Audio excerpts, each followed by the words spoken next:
amigos, bienvenidos a Radio Uruguay, bienvenidos a La Máquina de Pensar. ¿Cómo están?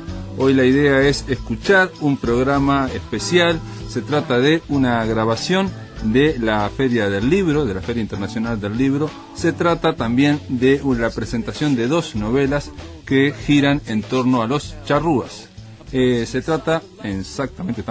Estamos reiterando mucho, pero es así, en enero venimos un poco reiterativos. Guyunusa, la novela de Domingo Trujillo, y esto fue lo que se dijo.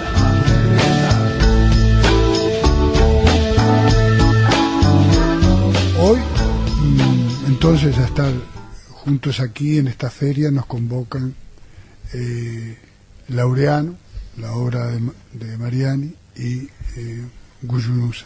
Y en esta situación, como en otras anteriores, digamos, en la medida que Guyunusa ya nos ha convocado en otras oportunidades, siempre me sucede aquello de qué es lo que puede estar uniendo, qué es lo que interesa más de esa cosa polifacética de una mujer charrúa tomada prisionera en algo que se llama una guerra, pero que en realidad fue el genocidio de la nación charrúa, en un momento histórico tan especial como que quien lo llevó a cabo fuera el primer presidente de la República, de una república nacida como pudo, digamos, que no es casualidad que haya sido provincia, de los dos vecinos, digamos, un parto difícil, podríamos llamarlo, o por lo menos, digamos, tenido en esas condiciones, digamos. Pero también habla de una intención que permaneció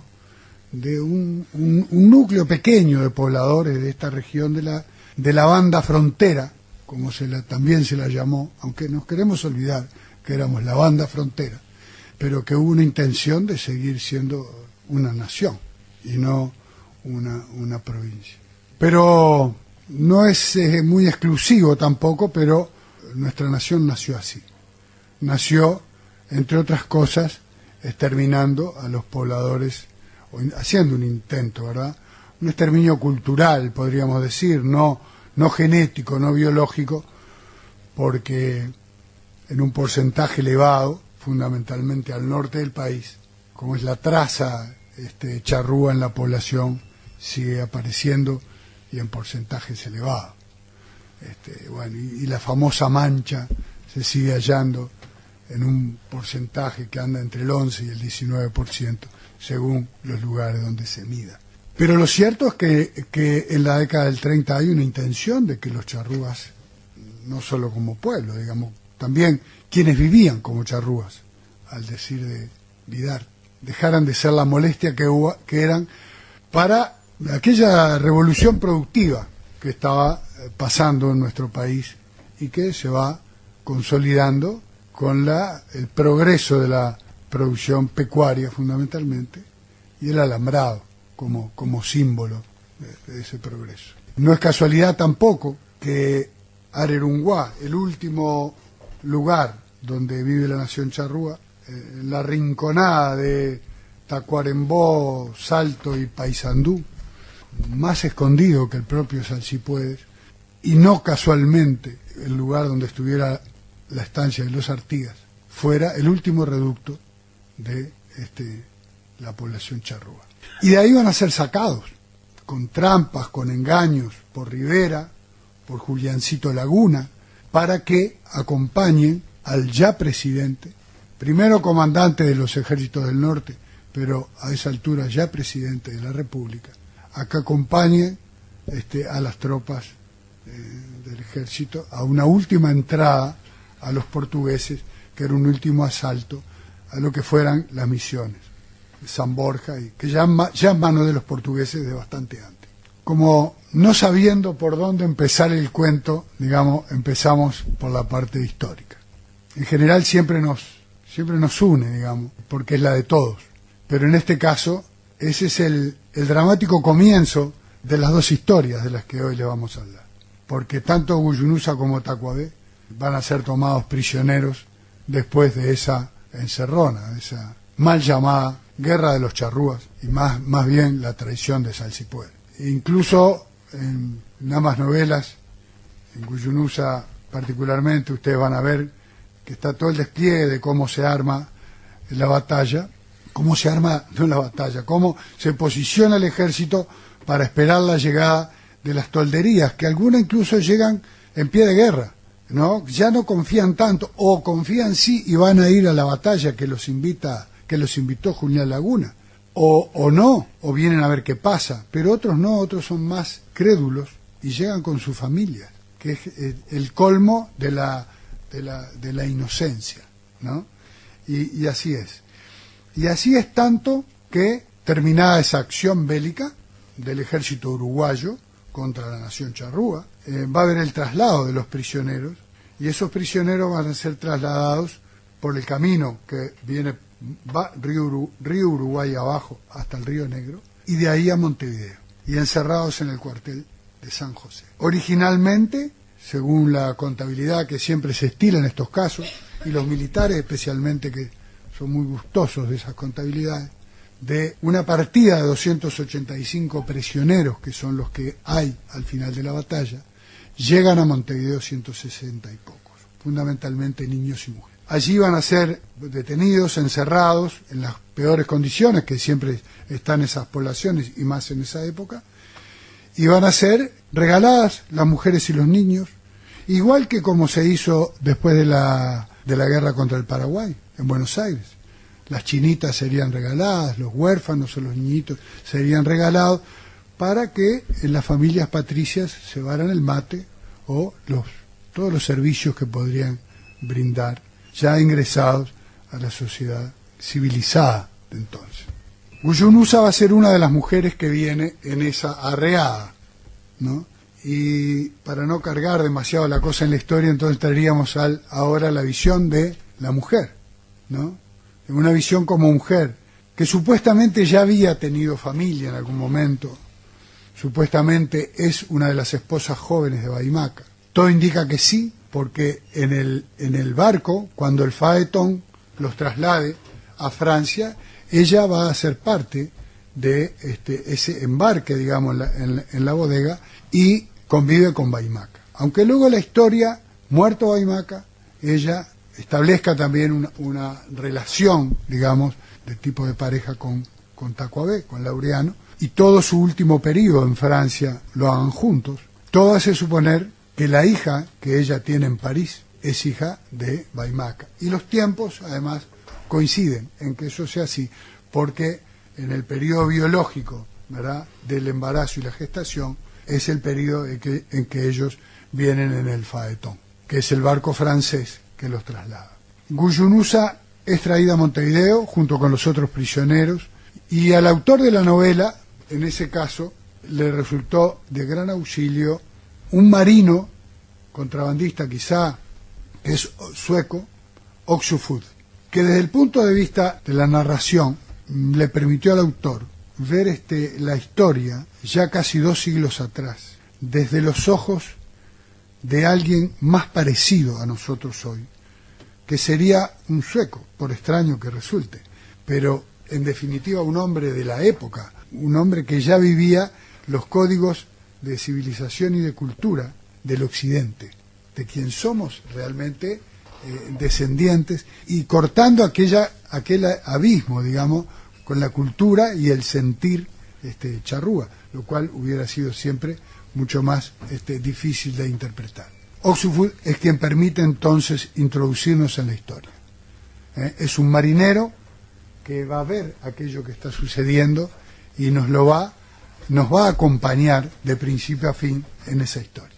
La llegada de los charrúas a Montevideo, su embarque en el Faetón, su llegada a París, el París de las luces, que para ellos va a ser más que nada un país tenebroso de encierro y de exposición a la curiosidad de la ciencia, entre comillas, y del pueblo de París, que como el propio Messier de Curel, que es el que arma el show, que es en definitiva el director de un colegio oriental y a la vez asesor de Rivera en cuestiones militares, como premio, o vaya a saber cómo, le son regalados los 4 charrúas.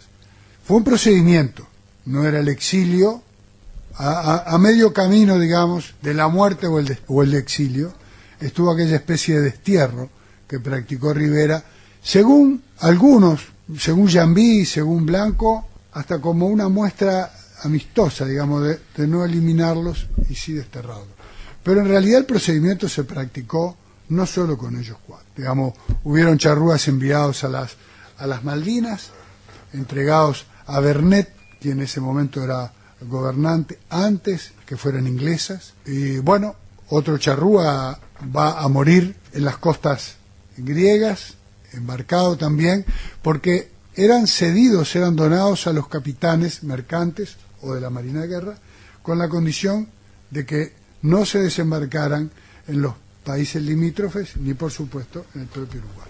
Como mujer guyunusa, como madre, va a vivir todas las desgracias, las desdichas y las violencias que puede haber vivido cualquiera otra mujer en situación parecida.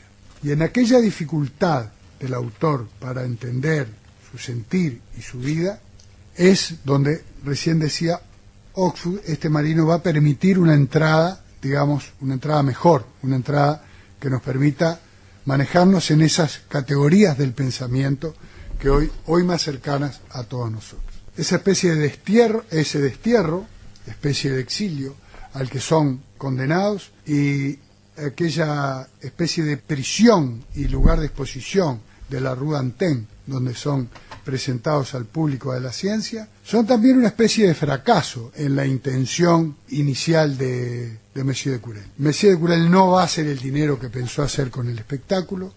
Messier de Curel no va a lograr el apoyo de la ciencia que hubiera pensado. Es más, va a encontrarse con la oposición de periodistas, incluso del movimiento socialista francés, que va a criticar el espectáculo. Creo que la época también es interesante en esa especie de comparación a la que nos lleva, es decir, qué era la América de entonces y qué era la Europa de entonces. Estamos, digamos, en un continente y en un país que se integra al proceso productivo de la época. Ya estamos en el mercantilismo, ya estamos en el industrialismo naciente, ya está la revolución industrial andando. Nosotros acercamos cuero, lana, pezuña y cuerno. Uno dice, qué raro, dice, sí, pero el petróleo no existía, el plástico no existía, los ejércitos iban a la guerra con ropa de lana, con vestimenta de cuero y con calzado de cuero, ¿no? Entonces, de ahí también la importancia de la integración de Uruguay, de Argentina, a aquel mundo. Pero a ese mundo llegan exponentes que estaban en la primera etapa de esa cadena de producción. Los charrúas se integraron a eso. Eran excelentes, cazando, correteando ganado, en las tropeadas, en el contacto con los contrabandistas, por lo cual fue un choque tremendo el que aquellos extractores de materia prima se vieran inmersos en aquel mundo del consumo y el que estaba en el nivel superior de producción. Allí se eran expuestos, allí empezaron a morir de tuberculosis, fundamentalmente, pero también de angustia. Los partes que aparecen en la época, que son relevamientos realizados por los médicos que atienden al grupo y que luego serán sistematizados, llamémosle por Rivet, un siglo después. Rivet escribe esta historia o reescribe esta historia en los 1930, y todo esto sucedió en los 1830. Nos va a enfrentar a ese abismo también tremendo, esa comparación dramática de en qué etapas estaban nuestra cultura y la de la Europa entonces. Y a no engañarnos que una élite súper culta y afrancesada, como era la del Uruguay de ese momento, no tenía nada que ver con aquel pueblo que, por el contrario, hicieron todo lo posible por exterminarlo, digamos, porque junto con los charrúas también marchaban los guaraní acharruados, ¿no?, o los criollos disparados, o los soldados resertores. Todos esos vivían en las tolderías charrúas. Bien, Guyunusa como mujer es embarcada, llevada a Francia y expuesta en esa situación de crisis, de derrumbe del espectáculo, que es lo que luego me parece que aparece más trabajado a través de la historia de Mariani en Tacuabé, porque él va a ser de alguna forma quien mejor va a sobrevivir en esa situación. Guyunusa no, Guyunusa es una mujercita, una mujer muy joven, que supuestamente tenía su segunda hija, y cuyo parto, digamos, va a ser una de las páginas que van a recorrer el mundo, digamos, porque es una forma realmente, la forma precolombina de parir, pero nadie había tenido la oportunidad en Francia de ver parir una mujer prendiéndose de una cuerda, donde el compañero previamente había arrancado las tablas del piso para llegar a la tierra, y que la niña cayera en aquella tierra previamente amasada. Es un espectáculo realmente extraordinario para la cultura occidental. Para quien hubiera recorrido la América, para quien tuviera el conocimiento de cómo se paren también los pueblos asiáticos, no hubiera sido tan extraordinario. Guyunusa va a ser la última presa que va a mantener Messier de Curel con él, porque es la parte más interesante del espectáculo. Además, porque a la fecha Baimaca y Senaqué fueron muriendo, Senaqué primero, Baimaca después, y son Tacuabé y Guyunusa los que sobreviven hasta el último momento, hasta que Guyunusa muere en Lyon, la niña y Tacuabé desaparecen. Y nuestras historias noveladas o novelas históricas lo que hacen es darle un destino a esa mujer, a ese charrúa joven, que son los que sobreviven. Cualquiera de estas obras, además, y termino con esto, nos llevan también a la historia reciente, que es un juego diabólico de la historia. Siempre nos vuelve al pasado y siempre todo lo sucedido por estos 4 charrúas, que hasta nuestros recuerdos nos traicionan o traicionaron a los quienes lo recordaron antes, digamos. El propio monumento de los charrúas, que es nuestro ícono, es una cuestión ahistórica. Nunca estuvieron juntos, los 4 charrúas y la niñita de Guyunusa. Cuando la niñita nace, Senaqué ya murió, Baimaca ya murió. Pero bueno, así es la historia de nuestros pueblos. Creo que lo que interesa es que Guyunusa y Laureano lo que quieren es volver a la vida aquella cosa tan tremenda de una nación que nació exterminando a los auténticos pobladores de esta tierra. Un intento de exterminio de los auténticos pobladores de esta tierra. Bueno, por hoy nada más. En el aire de Radio Uruguay, La Máquina de Pensar.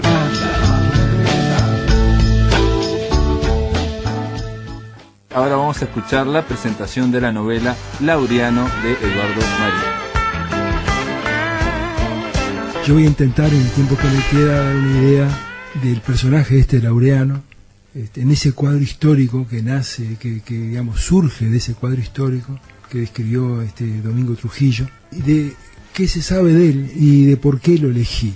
¿Qué se sabe de Laureano Tacuabé en la historia? Es muy poco, pero se saben cosas que me hicieron señas, es decir, me llamaron la atención. Primero, hay una partida de nacimiento, es decir, Laureano Tacuabé era bautizado. Partida de nacimiento significa eso en esa época.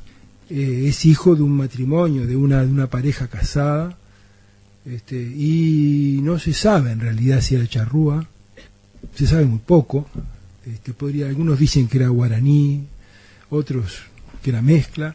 El asunto es que Tacuabé aparece en este grupo de charrúas exportados, desterrados arbitrariamente, ilegalmente por Rivera. Y ilegalmente es importante. Para entrar en Francia se necesitaba el consentimiento de las personas, y ese consentimiento es arrancado, es decir, es falsificado por la expedición. Tacuabé es una persona que aparece con dotes muy particulares. Es el más joven del grupo, es músico, construye, es decir, fabrica un instrumento que toca una especie de violín de una sola cuerda, del cual saca melodías, es dibujante, hace un juego de cartas, imita, tiene dotes artísticas, y es seguramente bilingüe, multilingüe, es decir, esta gente hablaba portugués, castellano, guaraní, posiblemente charrúa. Y tiene otra particularidad. Tacuabé, Laureano Tacuabé, estuvo cerca del poder, fue vaquiano de Rivera, eso lo dicen los documentos. Él fue desterrado porque era un peligro, porque era un tan buen vaquiano que era como un arma de guerra, no se podía dejar a esta persona que fuera utilizada por algún otro bando, ¿no? Con Rivera ya estaba totalmente rotas las relaciones, porque Rivera había traicionado a los suyos, y él tenía que irse. Y se encuentra, este muchacho joven, que sobrevive, bueno, que se mueren sus compañeros, y que sobrevive a todo eso con esas dotes, y queda un vacío en la historia, ¿no? Lo dice, acá va a estar presente Renzo Pi, en un libro que no está con nosotros porque está con gripe, pero yo traje un libro de Renzo Pi que dice, y ahí termina la historia de los charrúas llevados a Francia, es decir, ahí en el hospital de Lyon, donde muere Guyunusa de tuberculosis. Y queda Tacubé con la niña y no se sabe más nada. Por eso termina la historia, es decir, se ignora lo que pudo ocurrir con Tacubé y la criatura de 10 meses. ¿Acaso continuaran con el circo? Pero también pudiera ser que escaparan con rumbo desconocido. Mucho se ha especulado con que en Francia hubiera descendientes de sus indios uruguayos. Es poco racional suponer que ambos hubieran podido conseguir evitar el contagio de una enfermedad mortal, como la tuberculosis. Renzo Pi cita a Rivet y dice, a partir de julio de 1834 pierdo las pistas de Tacubé y de su hija. Y bueno, y se pierden las pistas y queda un blanco en la historia. Y en ese blanco de la historia yo quise escribir una continuación de la vida de Tacubé. Y la quise escribir teniendo en cuenta esas cualidades, esos talentos, esa inteligencia, esa fuerza de esta persona, ¿no?, para sobrevivir en condiciones adversas. ¿Y qué destino imaginarle a Tacubé? Imaginar que hubiera sobrevivido de sirviente en una casa de ricos, o imaginar que se independizó y se creó una vida adulta independiente. Bueno, yo tomé el camino, la opción de creer que Tacubé, que Laureano, construyó una vida y se integró a la sociedad que de algún modo lo había salvado, y continuó su vida llegando a una cierta dignidad en esa sociedad, es decir, una cierta posición social. Esto es mi opción, es decir, yo, por supuesto que nadie sabe lo que pasó realmente, pero es a esto que yo apuesto, ¿sí? Yo lo creo, yo creo que Tacubé pudo llegar donde yo digo, porque además había círculos de personas que apoyaban a estos prisioneros, a estos desterrados, a esta gente injustamente expuesta, exhibida en condiciones miserables. Gente que se organizó para ayudarlos, gente que se organizó para denunciar, los científicos por un lado, eso está registrado. Y hay rumores de otras gentes alrededor.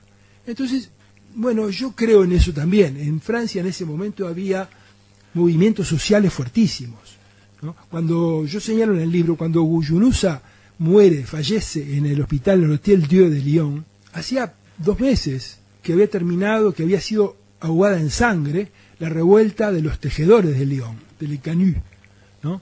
Que los Canuts se rebelaron porque eran condiciones miserables de vida, se levantaron en insurrección y fueron aplastados por las armas, ¿no? Fue sangriento, murieron cientos. Ese era el Lyon donde muere Guyunusa 2 meses después. Había además en Francia, es decir, había una corriente, por supuesto gobernaba Louis Philippe, pero había una corriente democrática, liberal, que buscaba un constitucional, que buscaba otro tipo de sociedad, ¿no?, heredero de la Revolución Francesa, que tenían otra visión de la solidaridad, de los derechos del hombre. Yo supongo que esa gente se organizó para proteger a lo que quedaba de este grupo, en particular Tacubé y la niña. Y hago el centro de esa conspiración de los buenos, ¿no?, a una duquesa que se llama en esta novela Alejandra, y que organiza, ¿no?, con un grupo de mujeres que viven con ella en Estrasburgo para salvarlos, para protegerlos y para lograr extraerlos de esa condición miserable en la que están. Y la novela discurre por ese camino, ¿no?, para sacar a Tacubé de ese encierro y permitirle desarrollarse. La novela no se llama Tacubé, se llama Laureano, porque yo quise subrayar esa base, ese origen de Laureano, Tacubé, pero a su vez su desarrollo, donde se separa de su origen indígena y se convierte en un ser cosmopolita, como no puede ser de otra manera, a un exiliado, a uno que se desarrolla en una sociedad distinta, extraña, extranjera, ¿no? Que adquiere otro idioma, que adquiere otras costumbres, como él dice, otro olor, ¿no? Él cuando llegó a París, imagino yo, pero siente en la gente un cierto olor a rancio.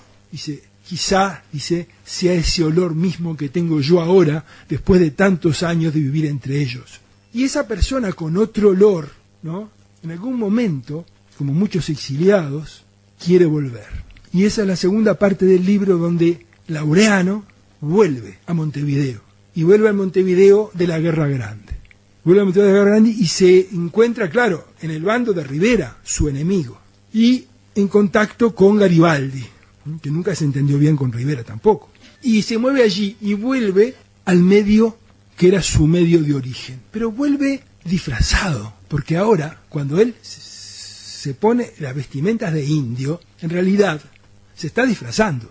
Aunque a todo el mundo le parezca que reasumió su aspecto original. Lo dice un amigo, ¿no? Que es Aguiar. Aguiar es un ayudante negro de Garibaldi, que figura en la historia, que es parte de la historia, ¿no? Le dice, ahora te reconozco, indio bravo. Efectivamente, él reasume su identidad de indio, pero es una cosa superpuesta a esa otra identidad que creció en él. Sus problemas de identidad que tienen todos los exiliados, toda la gente que se ha desarrollado en otro país, ¿no? Los tiene también Laureano, que por eso es Laureano. Bueno, y así va, y se encuentra en ese medio, ¿no? Y se encuentra con sus antiguos amigos charrúas, y va a hablarles, ¿no? A ver si consigue neutralizarlos, porque los charrúas estaban con Oribe. Luego va a encontrar a los charrúas que militan con Oribe. Estos le reprochan estar en el bando de Rivera, discuten, para ellos solo importa la venganza, destruir al que los destruyó. Son ajenos a las otras causas. Ni la República, ni las instituciones, ni el futuro importan de ninguna manera. Es decir, a Laureano le importa el futuro, la República, las instituciones. Eso es un cambio respecto a sus amigos de origen, ¿no? Que ellos quieren vengarse, ellos quieren reventarlo, ¿no? Y tienen razón, naturalmente. Laureano tiene otra visión. Laureano lo entiende.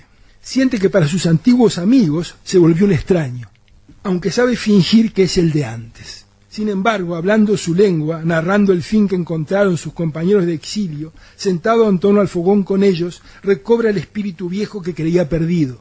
Piensen lo que piensen sus amigos. Aquí hay una complejidad, él los quiere más que ellos a él. Es decir, él quiere a estos viejos charrúas, ¿no? Con los cuales peleó, que conoció, pero estos viejos charrúas no lo quieren a él. Lo quieren poco, lo desconfían, ¿no? Él viene de un mundo extraño y viene con propuestas extrañas. Tiene relaciones extrañas con Rivera. Entonces hay una gran reticencia y finalmente sus relaciones fracasan. Y él se retira y se va a ver Artigas. Y esa es otra historia, no les cuento toda la novela, ¿no?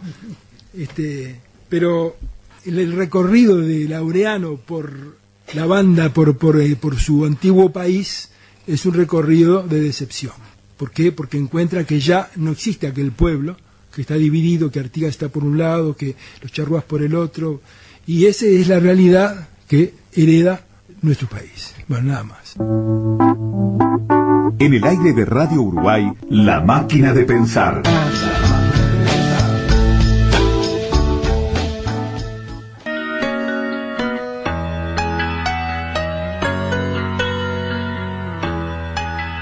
Bueno, le damos la bienvenida aquí a Montevideo, a Radio Uruguay 1050M, a La Máquina de Pensar, a un escritor catalán, Rafael Argullol. ¿Cómo andás, Rafael? Muy bien, buenas tardes desde Barcelona, en Cataluña, España. Les cuento, amigos, amigas, que Rafael Argullol es catedrático de Estética y Teoría de las Artes en la Facultad de Humanidades de la Universidad Pompeu Fabra. Ha escrito numerosos ensayos, obras divulgativas, novelas, poemas, que ganó el premio Nadal de novela en 1993, en fin, que tiene una extensa obra a sus espaldas. Pero la idea, Rafael, de llamarte, de hacer esta llamada a Barcelona, era para hablar no de libros en esta ocasión, sino de cine, hablar de cine y hablar en concreto de Stanley Kubrick, un director que, bueno, que también estaba vinculado a la literatura porque casi todas sus películas están basadas en libros. Sí, perfecto, porque además es uno de mis directores favoritos. Vos concretamente hablas en un momento de El Resplandor y planteás que no es una película solo de terror, sino de terror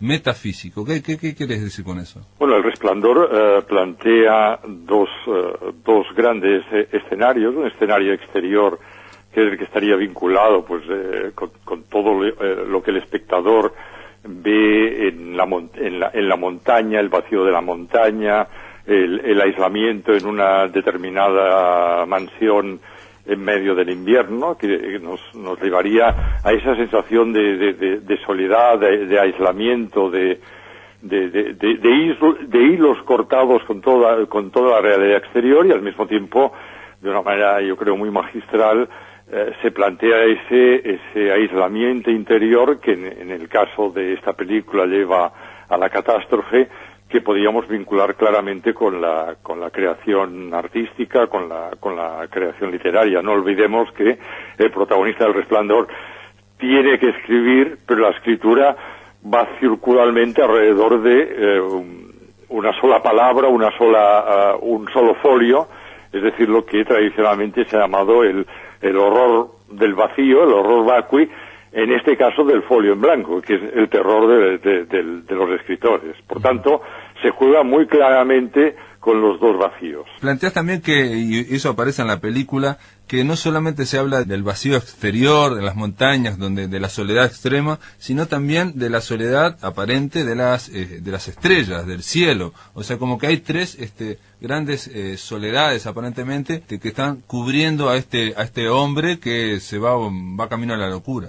Sí, en realidad las tres soledades que estás citando son las que nos llevarían a las coordenadas de la condición humana, ¿no? Ahora, así, sobre la marcha, recuerdo lo que decía un filósofo estoico griego, que decía que las tres logos, las razones, los tres vínculos míticos y verbales del hombre son el cosmos, los otros, es decir, la comunidad, y su intimidad. Y en ese caso, claramente, se juega con las tres coordenadas de la condición humana. Por un lado, ese aislamiento interior al que me refería, por otro lado, esa escenografía apabullante de la montaña, del invierno, de la nieve, y por otro lado, en efecto, lo que sería este vacío cósmico, que por otro lado, en el caso de Kubrick, pues se vincularía muy claramente también con su famosa película 2001, Odisea en el espacio.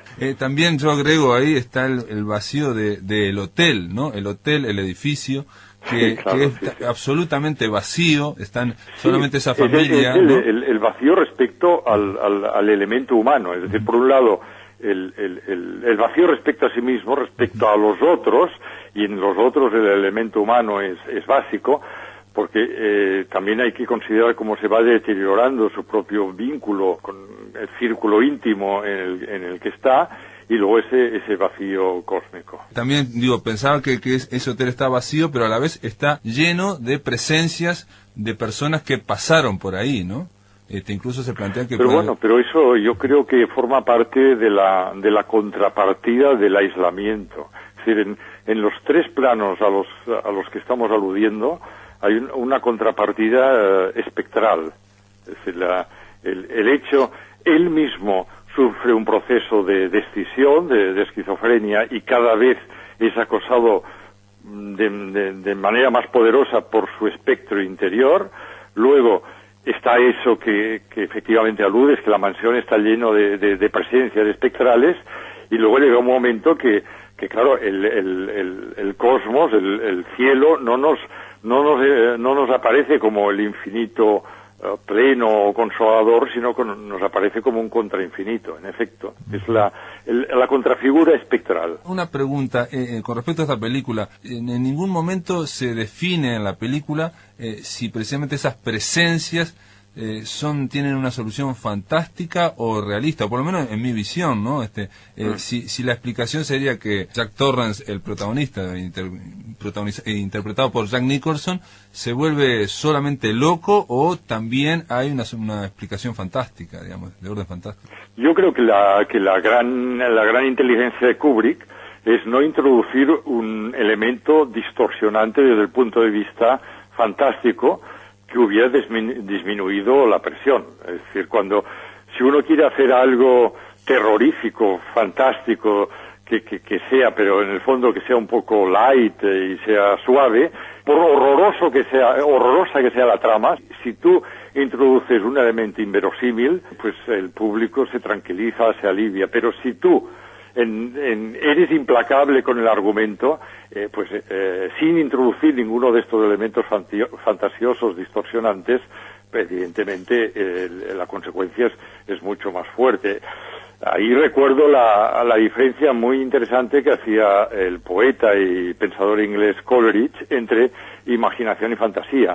La fantasía era aquello que introducía elementos que el espectador o el lector sabe ya de entrada que son absolutamente inverosímiles y por tanto le alejan del carácter implacable de la trama. En cambio, la imaginación es la que juega continuamente con lo verosímil. En este caso hay una parte que por lo menos a mí como espectador no me cerró, que es que cuando Jack Nicholson está encerrado, la esposa lo logra encerrar y ese hombre no puede salir de donde está hasta que aparentemente los fantasmas desde afuera abren la puerta. Y esa apertura de puerta genera, desencadena el terror con el hacha, Jack Nicholson, las famosas escenas. Hay un momento determinado que casi es una especie de evocación de la bestia y el laberinto, ¿no? De toda la tradición mítica que se remonta pues al laberinto de Creta, de la bestia o el monstruo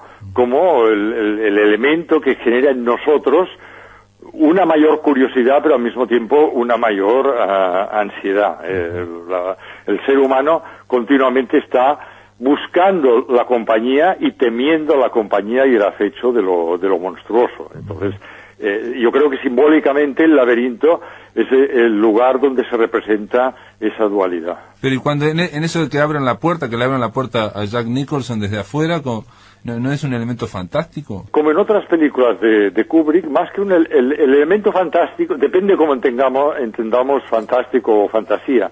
Si por fantasía se entiende algo completamente inverosímil, pues yo creo que no. Se parece un poco, es como si aludimos a algo todavía más radical, como es el ángel exterminador de Buñuel. Aquella barrera que separa a los invitados a la fiesta del resto, en principio es una barrera pues que si uno aplica la conciencia de vigilia, racionalista, etcétera, es inexistente.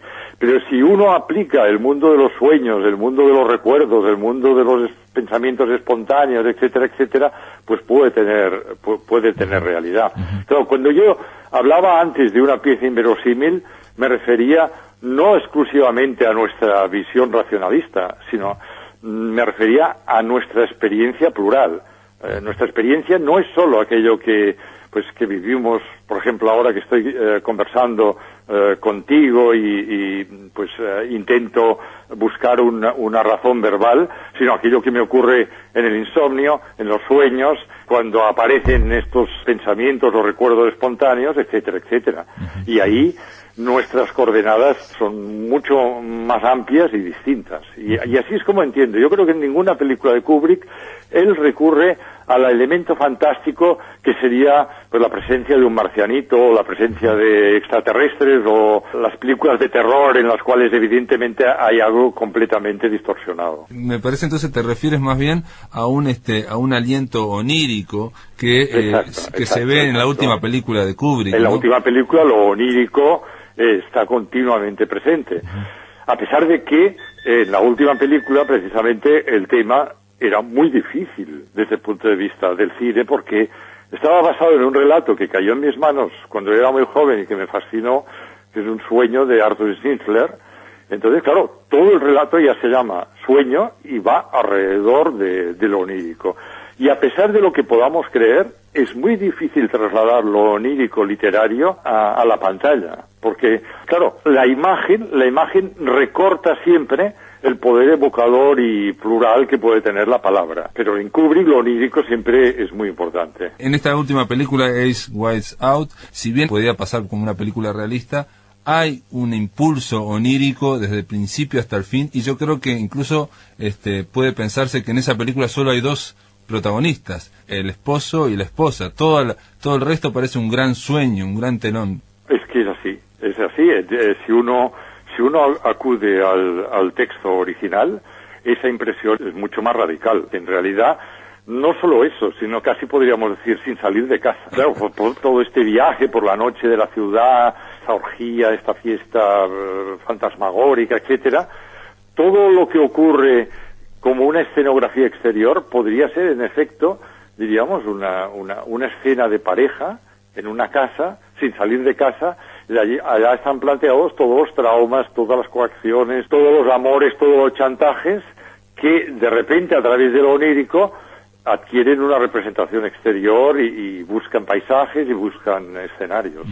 De alguna forma escucho, y un poco lo vinculo también, a el propio Resplandor. En la película Resplandor, hace poco la vi, y me sorprendió que es posible leer El Resplandor como una relación entre Jack Nicholson, el protagonista que quiere escribir, quiere ser artista, quiere estar tranquilo, buscar la tranquilidad para buscar la introspección y sus demonios interiores, y la familia, la esposa y el nene, que constantemente lo están importunando con demandas. Sí, habría un tercer triángulo, un tercer vértice del triángulo, aunque yo la última vez que la vi hace como 5 o 6 años, habría un tercer vértice que también se podría ver como la relación entre el artista y la creación, entre el artista y la obra, entre el escritor y la obra que quiere escribir, ¿no? Es cierto, también la anterior, la que has citado, entre ellos, pero también la imposibilidad de escribir. De hecho, pues en la historia de la literatura, que cuando a veces se ha exteriorizado este territorio en el cual el creador tiene una dificultad enorme para la creación, pues hay paisajes parecidos al terror. Recuerdo pues el propio Rainer Maria Rilke en Los cuadernos de Malte, que reflejan esa esterilidad, ese terror a la impotencia creativa. Era un momento que casi es una película de terror, sí. Sí, se le ha llamado el horror a la página en blanco. Y en este caso yo creo que tiene que ver parte del artista, a veces cuando está en estos bloqueos, es echarle la culpa al resto del mundo de que no lo dejan tranquilo, ¿no? Ahí a veces hay esa autoexcusa. Y en la película Resplandor yo veo que la mujer constantemente lo está importunando. Me refiero a que podía hacerse pasible ser leída como Ace Wise Out, o sea, un problema entre la mujer y un artista en este caso, en el otro caso es un esposo y una esposa, y con todo un telón donde se dibuja esa relación. Sí, pero date cuenta de lo que dices, es cierto, pero casi podríamos ser más radicales. Todo el miedo humano radica en los otros, en lo otro. Es decir, si yo estuviera solo, si tú estuvieras solo, no tendrías esperanza, no esperarías nada, no tendrías deseos, no tendrías nada, pero tampoco generarías este miedo. Es decir, el miedo es la consecuencia de que lo otro nos genera una esperanza, y al generarnos esto nos genera también el negativo y el miedo. Y el terror, que sería un poco el grado extremo de miedo, está motivado siempre en el fondo por una sensación de inseguridad ante lo otro, ante los otros, ante la mujer, ante la familia, ante el amigo, ante la sociedad. Claro, esa inseguridad revierte en miedo y en el grado extremo en terror. Puede ser que eso ni siquiera necesite salir de casa o de la cama para sentir eso, que es lo que, en cierto modo, Kubrick, que era un maestro de la psicología en el sentido grande del término, conseguía hacer también, ¿no?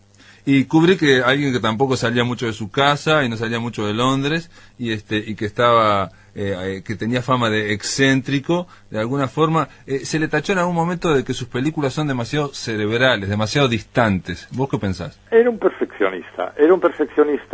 Por ejemplo, quien tenga dudas al respecto, pues que vea Barry Lyndon, una película histórica, aparentemente de las menos complicadas de Kubrick, pero hay una obsesión por la representación perfecta, por ejemplo, en la luz, en las velas, en las tomas nocturnas, extraordinario. Entonces, Kubrick, yo creo que lo que era un perfeccionista extraordinario, y como todos los perfeccionistas extraordinarios, esto le llevaba a un ensimismamiento y le llevaba, probablemente, claro, no tuve relación personal con él, pero le llevaba a determinados problemas de comunicación, porque el que es muy obsesivo de la perfección puede tender también fácilmente a una cierta tiranía en relación a a los otros y en relación a lo que le rodea. No digo que fuera su caso, pero tiende a eso. Yo lo veo como extremadamente perfeccionista y tenía fama de eso. En el fondo, él, en su filmografía, lo que se propuso es crear una obra maestra de cada uno de los géneros tradicionales del cine, ¿no? Hay un caso similar, quizás lo pensé porque vos decís en un momento que Kubrick no se encalló en ninguno de los géneros, que los recorrió todos. Billy Wilder también hizo eso, pasó por distintos géneros, pero ninguno de los dos se metió con el western. No, claro, evidentemente, porque para eso él necesitaba, en el caso de Kubrick, una vinculación con la matriz del cine americano que yo creo